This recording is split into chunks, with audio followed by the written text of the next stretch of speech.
Hi, and welcome to the lesson on comparing methods engineering. Here we're going to show you why you need to design to your delivery method.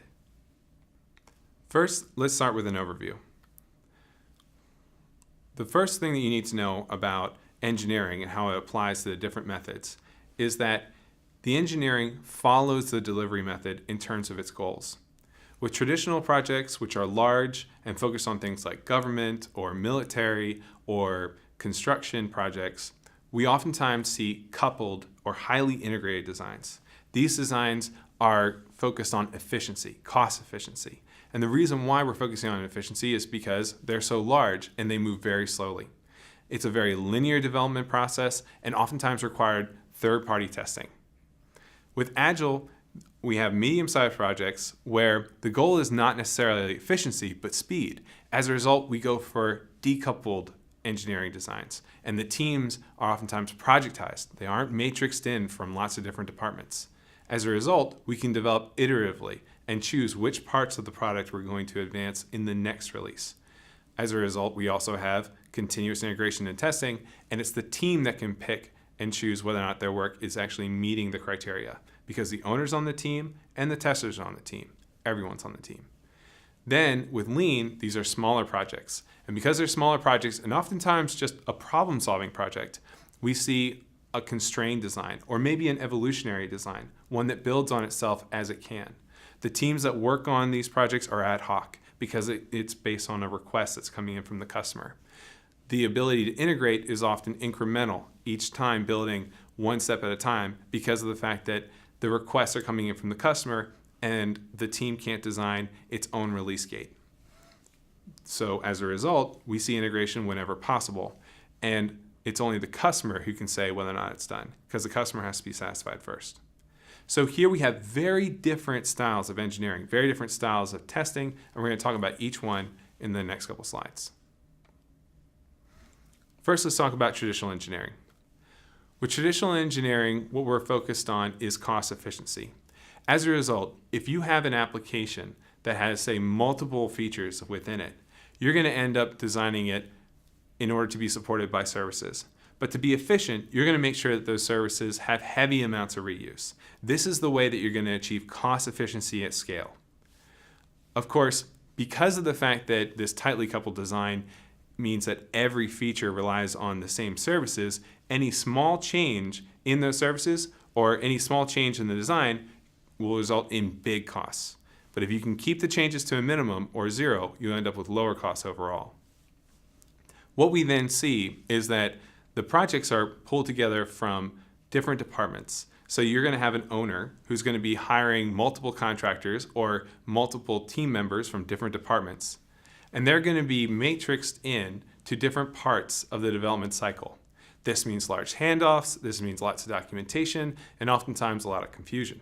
But it's always going to be a third party, as you can see here at the end, a third party that's going to be deciding whether or not the work is done and complete. And that third party may or may not be involved in the earlier stages. With Agile engineering, what we're focused on is, again, developing an application with features. But because we're trying to go quickly, we want to make sure that those features are able to be developed independently. Therefore, if there is any sharing of services, we break them apart. That may mean that we end up spending a little bit more up front, but small changes result in small costs, even late in the cycle. We can release whenever we want. In fact, we can develop just one feature and release it. Then we can develop another feature and release it separately. And of course, this results in higher costs if we have to release the whole thing at once. However, delaying the entire application means that you don't get revenues as quickly as possible. This is something that we're going to be talking about in other areas of the course series.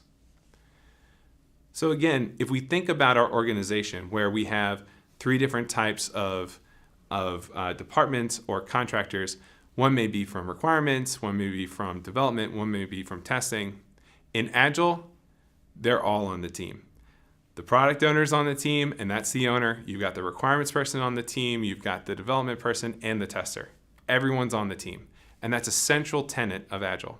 Therefore, if any changes occur, we can make them quickly and everyone's on the same page. Lean engineering happens incrementally. That oftentimes the teams are coming together in ad hoc and the development is incremental.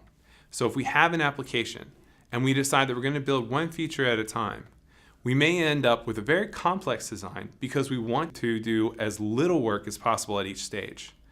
This comes down to the core element of doing just enough.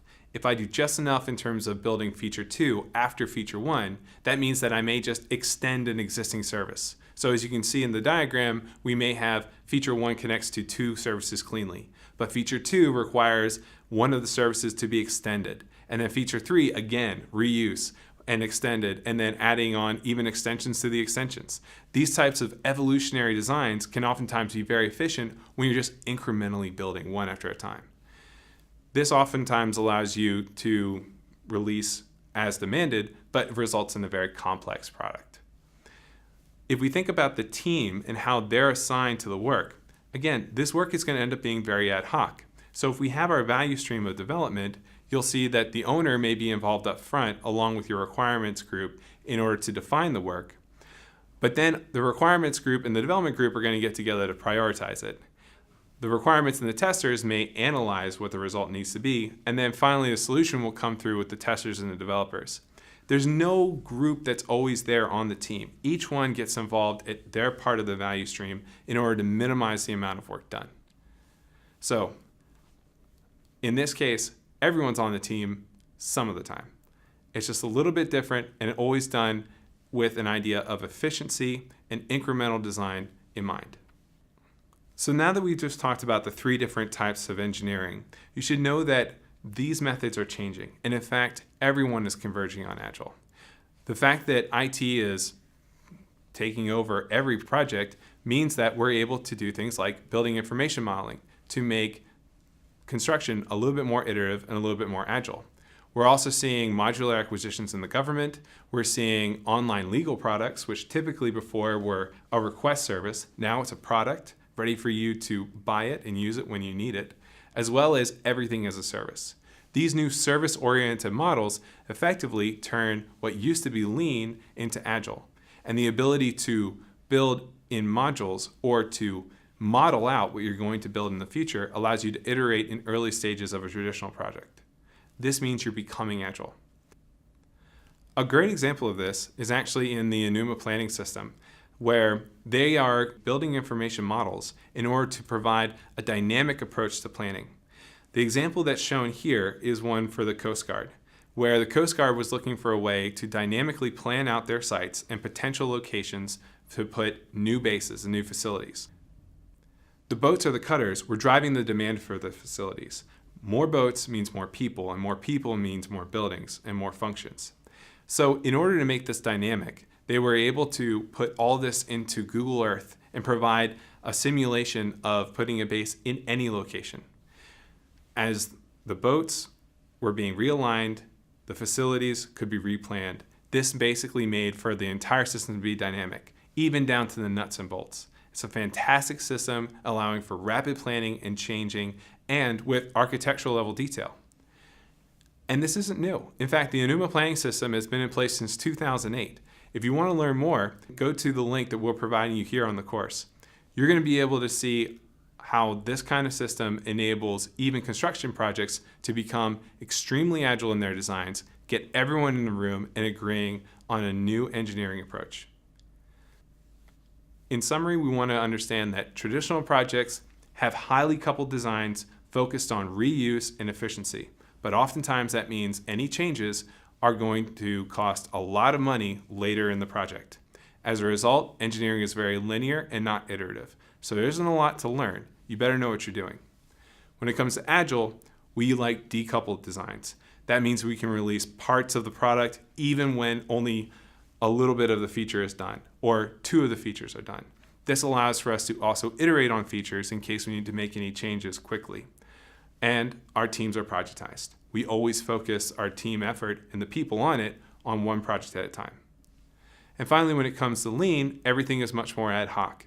Basically, the person working on the product is maybe there for part of the project or part of the solution or part of the value stream.